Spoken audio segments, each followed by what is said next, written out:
Welcome to Man Does Tech, where I solve the problems you didn't even know you had. You start by preparing hardware and the game. Put your Xbox controller into pairing mode or plug it with an OTG cable.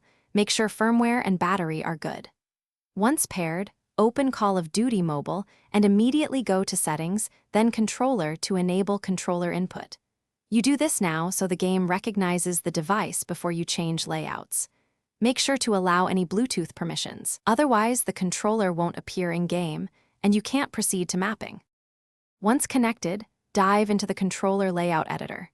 You choose default or a custom template and then reassign A, B, X, Y, and bumpers to your preferred actions. This matters because mobility and reload timing depend on those mappings. Next, tune sensitivity and stick dead zones to reduce drift while keeping aim responsive.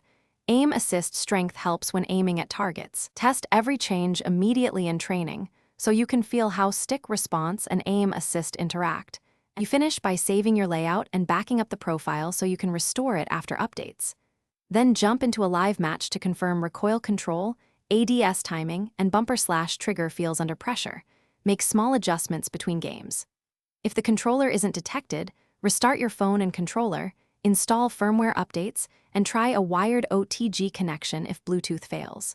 Finally, make sure no other Bluetooth devices are interfering. This single troubleshooting step fixes most connection issues. Thanks for watching. If you found this helpful, don't forget to like and subscribe.